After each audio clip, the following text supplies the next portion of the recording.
Hello, miniatures and masterminds. My name is TBSkyne, and I've been on an ongoing quest to catalog, categorize, and critically examine a lot of the older champions in League of Legends to sort of build up an archive, a little bit of a snapshot of just how neglected and underserved most of them have been in the history of League of Legends.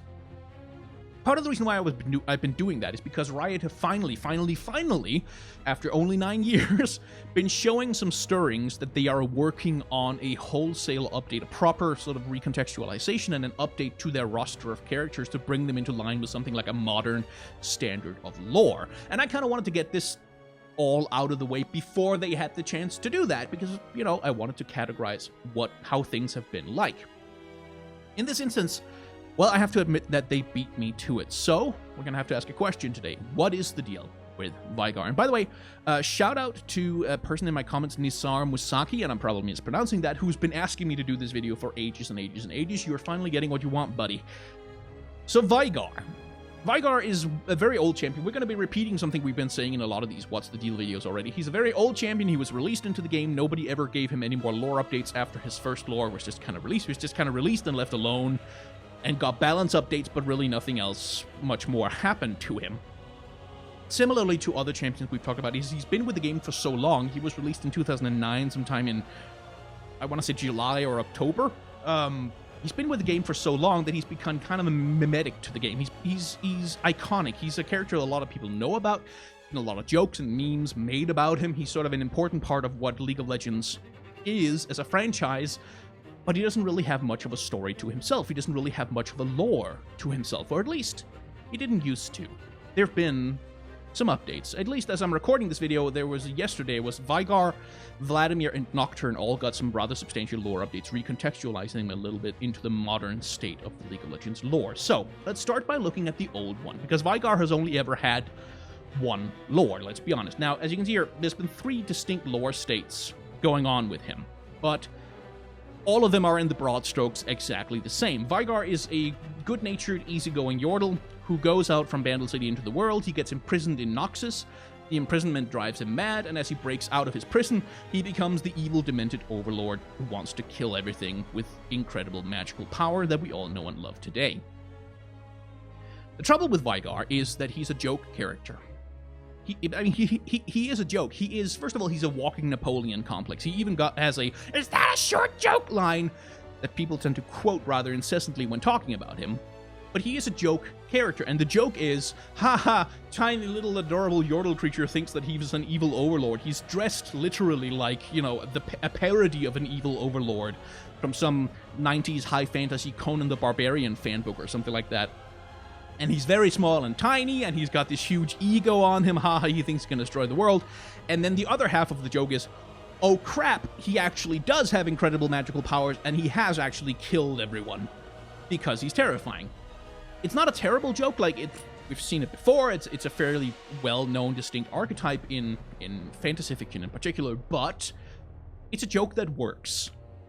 The trouble with it, though, is that there isn't really a lot you can do with that joke except tell it again. It's hard to make Veigar the protagonist of a story because there's not really anything to him. He's just an evil dude with a lot of magic power who's kind of funny, but then he kills people. Hard to tell complex stories about someone who doesn't have any motivation beyond I'm evil and I want to conquer and kill things. That being said, though, Veigar has always suffered from a substantial amount of dissonance as well, certainly in his old lore state. In his old lore state, the character design and the voice acting and the whole concept of the character says, oh, it's a funny joke character. But the lore is, he was imprisoned in solitary confinement, his mind was shattered, and he was driven insane, and when he finally escaped, he became this murderous, destructive, hateful creature that only wants to conquer and subjugate and destroy, and that's not funny at all.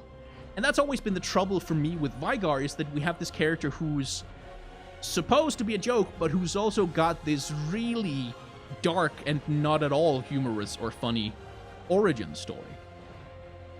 That was something that the Riot's narrative designers had to wrestle with when they gave him this lore update. How do we take that character and, without completely reworking him and changing him from the ground up, how do we turn him into something that can work? Like something where we could actually possibly tell some stories about him, where we could possibly do some character exploration, where there's somewhere to go with him, rather than just, oh, here he is trying to conquer the world, and here in the other story he's trying to conquer the world, and in this story he's trying to conquer the world, and then he's trying to conquer... Like, that was all you could really do with him. So, let's see what they came up with.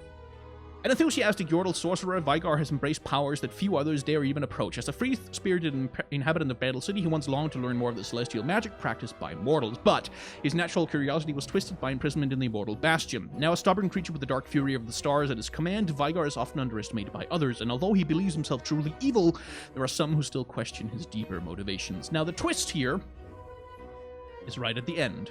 He believes himself truly evil, but there are some who question his deeper motivations. That's the twist that they went with, and it has some interesting effects on the character. Now, Veigar's new bio is mostly the same, let's be honest, as his old bio. He's still a curious young Yordle who ventures out from Bandle City to learn magic and see the world, and he gets imprisoned, and he goes insane, and then he emerges the tiny master of evil who we all know and love today. But the devil is in the details here. First of all, the time scale has shifted. In the old lore, Veigar's imprisonment happened sometime in, human memory. It happened during the current state of the League of Legends itself. It was relatively recent to the present day of the story. 10 years ago, maybe he was in prison for a decade, 2, something like that, but it was within like a human lifetime-ish is when it seemed to have happened. Not so much here. Veigar leaves Bandle City after the Great Darken War, many centuries ago. So he's already very, very, very old, and he's not imprisoned in Noxus, in modern Noxus. He's imprisoned in the Immortal Bastion, and he's imprisoned by Mordekaiser. Now, I'm going to link to a video down in the description by Nick Crit, which is a full timeline of the League of Legends universe that kind of lays out when does stuff happen in the timeline of the League of Legends universe, if you're more interested. But essentially, suffice it to say, Mordekaiser ruled over the Immortal Bastion before Noxus was Noxus, and that is many centuries ago. And Mordekaiser kidnaps Veigar, imprisons him, and forces him to use his magic to help Mordekaiser by enchanting stuff and doing Yordle things.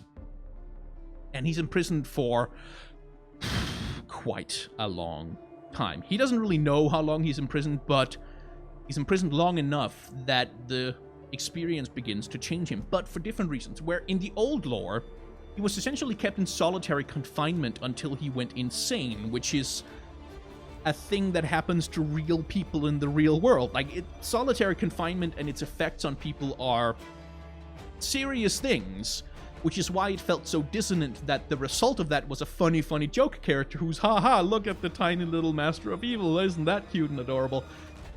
Which always felt a little bit like lacked an understanding of the kind of joke it was trying to tell.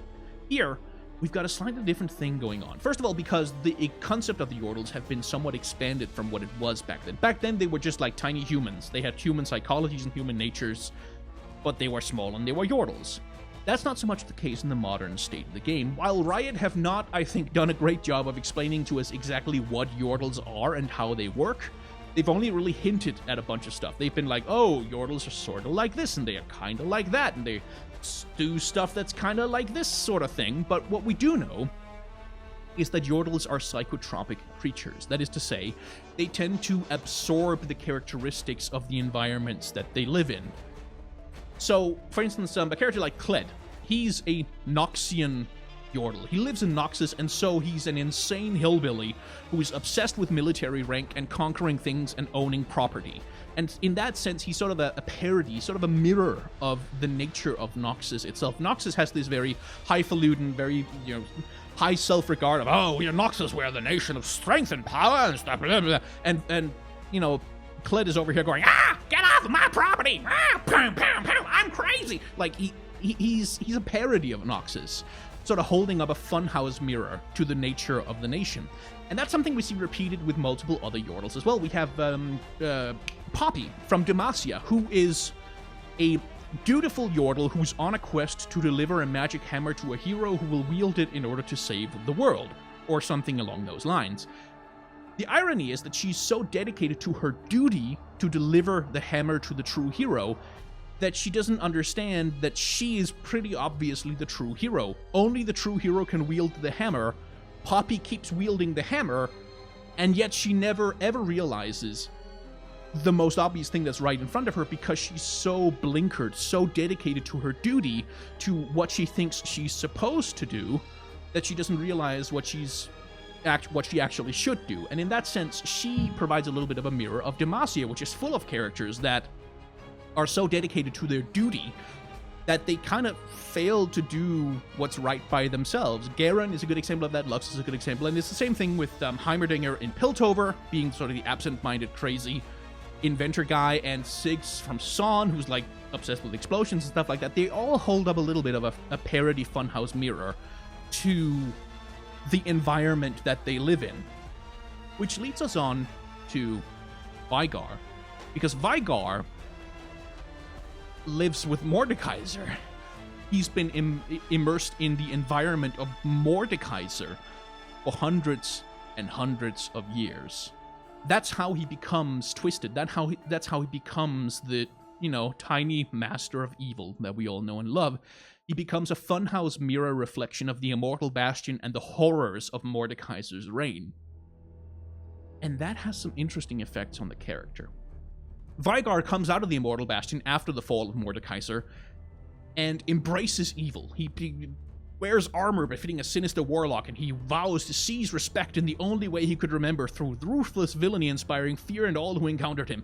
He would call down the fury of the stars themselves upon his foe and trap them in timeless infinities between moments. And yet, Veigar could not quite find the same success as his former captor. Certainly, the good people of Valorant did learn to fear him to some extent. More often than not, they would find their pastures scorched or the local baron's mansion razed to its foundations. Sometimes, though, inexplicably, bands of brigands would be driven from their woodland hideouts, or the remains of feral merkwolves found scattered throughout the town square, and it was difficult to tell whether these acts were malicious or actually reasonably helpful. For all his aspirations of evildoing, it seemed Veigar would always come up a tiny bit short. By the way, whoever wrote this line, lore writer at Riot, fist bump for that one. That's a good one. So Veigar is this tiny Yordle overlord who's obsessed with being evil, with being an evil overlord, with taking over the world, with capturing everything and becoming powerful and dominant and having all the magical power. Except he keeps getting it wrong. He keeps accidentally doing helpful things even when he doesn't mean to. He keeps wandering into some random area, destroying the local evil overlord who's been terrorizing the population, and then replacing him without knowing how exactly to be a terrible evil overlord who terrorized the population. He keeps accidentally doing good, even when he doesn't mean to, even though he doesn't know if he means to. Veigar is a parody of Mordekaiser. And I think that's a really, really clever way to do things, because it gives us, first of all, something of a character tragedy, in that for all the time that Veigar has been captured by Mordekaiser, all the torment and misery that he has gone through, there's something fundamental about him that still remains in there. Like, the implication is that for all the evil that he absorbed from Mordekaiser, Veigar at his core is not actually quite as evil as he thinks he is. He's not actually quite as cruel as he thinks he is. Not that he's not dangerous or anything, but that there is something of that original, curious, intelligent Yordle left in him that still kind of resists the evil thing that he's been twisted into. But at the same time, he also enacts a kind of resistance against Mordekaiser. Mordekaiser, who has always been the most stereotypical evil overlord you could possibly think of in League of Legends, Veigar runs around as essentially a parody of his former captor, essentially a minstrel show version. And when I say minstrel show, I mean like a European minstrel show with the funny puppets and Punch and Judy show and stuff like that. Not an American, because no, that, not one of those. Just want to be clear, my frame of reference is European. As a sort of funhouse parody of what Mordekaiser's evil might be. A hilariously ineffective evil overlord who might have all the aspirations in the world, but not quite the competence to bring them to bear. This is made literal in the short story, The True and Ghastly Tale of the Beast of Bolham Tower, or Bolham Tower, depending on how you want to pronounce it. Essentially, it's a literalization of the stuff that we've already been talking about. Veigar has moved into a new area. He has destroyed the evil overlord who lived there before, and now the mob is advancing on his castle, trying to knock down the door and destroy him. Haha, he thinks, I have finally become the evil overlord I aspire to be. But then they turn up, and they're like, you cursed my field with rat weevil for 2 seasons. You turned Dolly lame the week before the harvest. These tiny little farmers' complaints about bad stuff that happens to poor farmers, and that messes with them. Like they think he has soured their milk and undersized their beets. And Veigar, who has somewhat loftier aspirations of evil than just causing minor inconveniences to farmers, is a little bit put out by this. And essentially it all devolves into a kind of bickering match where the villagers keep bickering with each other and with Veigar over the kinds of evil that he's been doing. And as it turns out, the villagers didn't know that he had moved in and destroyed their previous evil overlord, Vixus the Cruel, the warlord. And once they realize that Veigar has essentially freed them from the terror of the evil overlord who's been causing them so much misery, they go, could you just keep doing what you're doing? Could you, like, the thing you've been doing out there, like destroying our overlord and not causing us any real trouble, could you just keep doing that? And I swear to God, whoever wrote this has read a lot of Discworld. I get a lot of the Discworld feeling from that, and that is a compliment in every sense of the word.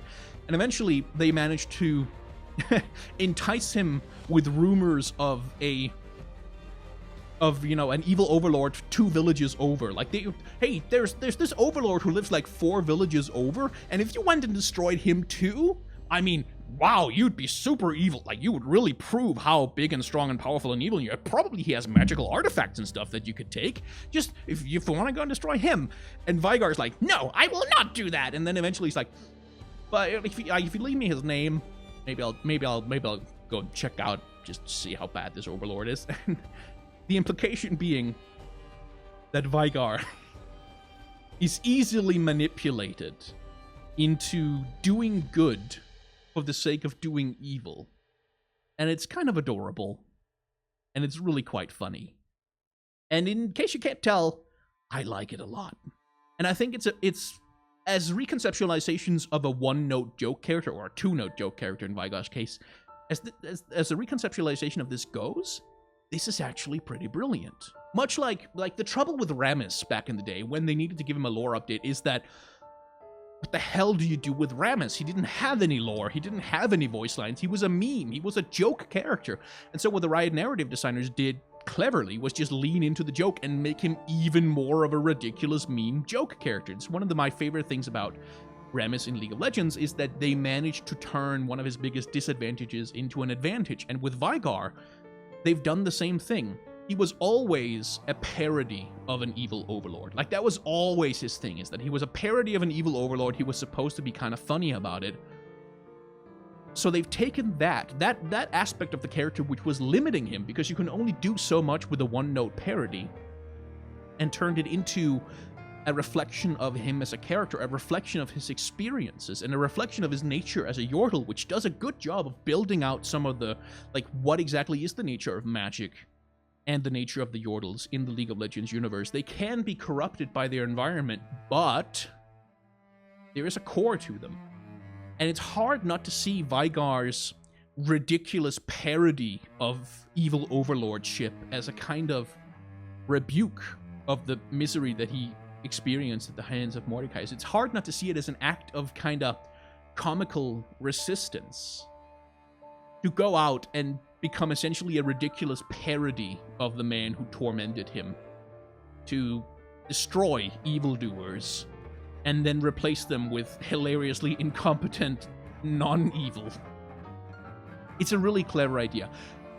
Caveat being, I don't know if Riot will follow up on this in any meaningful way for the next 9 years. Like, historically, they haven't. In order for this to work as well as I think it could work, yeah, we're going to need some more stories. We're going to need some more exploration of exactly what's going on with Veigar. Like, what's the deal with him? Not just from me, but from the actual writers at Riot. Exploring him, looking into him, trying to figure out, okay, how can we mess around with some of these themes that we've been setting up here? If they don't do that, well, all of this is pretty much for naught, and we'll be back here again in 9 years if League of Legends lasts that long, with me doing another What's the Deal video complaining about how much they didn't do with his character concept. So let's talk about his character design. It's not great. It's not great. Here again, I think Riot's narrative designers have done a clever little thing, that they have turned a weakness of the character into something resembling a strength. Veigar has never had a good character. Like, he's a black mage. Let's start there. He's a black mage from Final Fantasy. He with some stupid gloves on and a bunch of spikes that don't make any sense. Now, back when Veigar was a one-note joke character, that made the character design just kind of lazy. Like, it was just, oh, he's got spikes on because he's evil and he does bad stuff.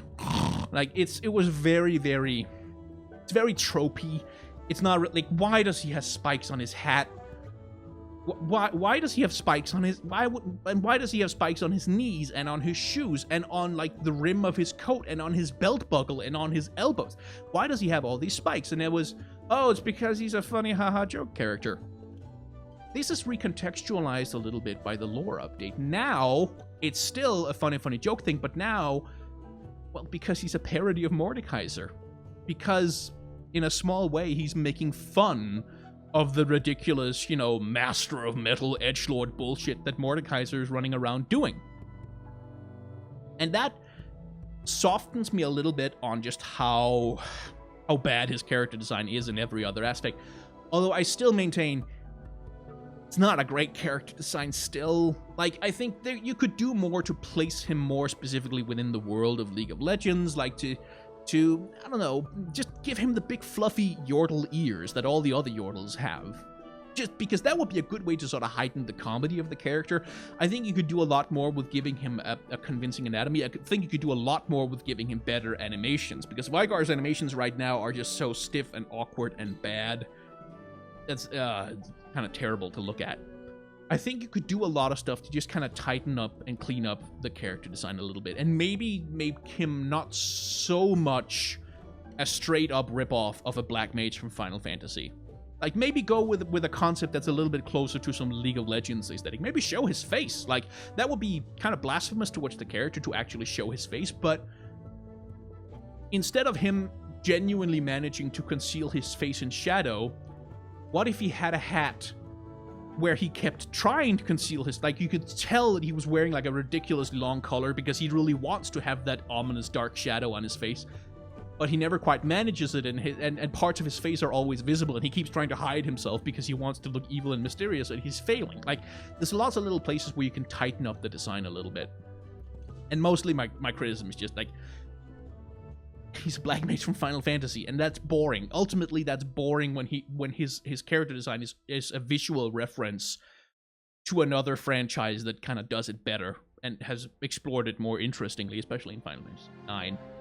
His character model also is just old. Like, it's just old, and you can really see this is the reason why Veigar has this giant ass hand for no good reason is because he was designed into a game that had very different graphical capability, and you can see that in a lot of the older champion designs, in a lot of very old champion models, is they would have very exaggerated model sizes in weird ways. Like, especially the legs would be emphasized and the arms, because it was the only way to make it really, it was a way to make the character more readable in their animation and their movements, especially on low-resolution screens, especially on computers with not a lot of a graphical grunt. And it's the kind of aesthetic that debuted in fantasy video games with Warcraft 3, and of course League of Legends was based on a Warcraft 3 mod, and it ported over a lot of the aesthetics from that game. Warcraft 3 also had that sort of very distorted, cartoony, oversized anatomy thing going on with it as a way to make the game more readable on smaller screens and stuff like that.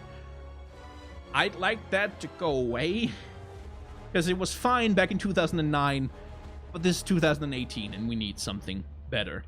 Fortunately, the animators of League of Legends have taken a little bit of a stab at it. This is a Rory Alderton, Roar-Nation, who is an animator at Riot, who has made it a bit of his sort of pastime project to update some of the animations for a few of the champions in the game.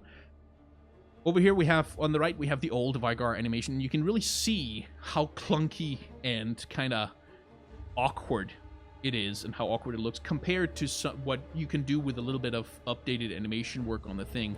It's a much more cleaner aesthetic, and I kind of hope that they just take that and incorporate it into the game, because it just looks so much better, and he looks so much less like a idiot leprechaun tilting left and right when he runs across the field. But you can also see that the character model and the rigging, which is the internal skeleton of the character model that's being used to animate it, is a little bit old, and is not really up to supporting, you know, the behavior and movements of a modern League of Legends champion. Still, I just thought I wanted to bring this up just to recognize some really good animation work done with a very old rig and model, and I hope they incorporate it into the game. Okay, so I believe that was everything I had to say about the tiny Master of Evil. I tried to talk a little bit faster during this one because there was kind of a lot of stuff to get through, so if, you know, slow the video down to half speed if you missed some of it. Try again. Thank you very much for watching. If you've enjoyed this video, there's a like button down below. You can also hit the bell icon, subscribe, YouTube stuff, blah, blah, blah, blah, blah. I also do have a Patreon if you want to support it. If you have $1 that you don't need, that you don't mind me having, well, that $1 can help me out, honestly, quite a lot. If you don't want to do that, or if you can't, of course, don't worry about it. It's fine. I'm happy that you just watch the videos at all. If you've not enjoyed the video, well, there is a dislike button down below that you can click on for that very purpose, although I should warn you that when you click the dislike button, it will summon an ancient arcane cage whose walls will stun you if you touch it, and then stars will start falling out of the sky and hitting you on your head. Fortunately, they're very small stars. They don't hurt very much, but it's super unpleasant and it's really annoying, and it can mess up your hairstyle if you're looking like... If you have a date tonight, maybe consider don't clicking the dislike button, because it's like... How do you explain? Like, you come to a date and like half of your eyebrows singed off and you've got this little star fragment hanging out of your hair, and like, unless she's really into that, you know, awkward, not worth the trouble. Plus it's expensive in like hair care bills at the hairdresser. I don't know things about fashion. Thank you very much for watching. This kind of got away from me.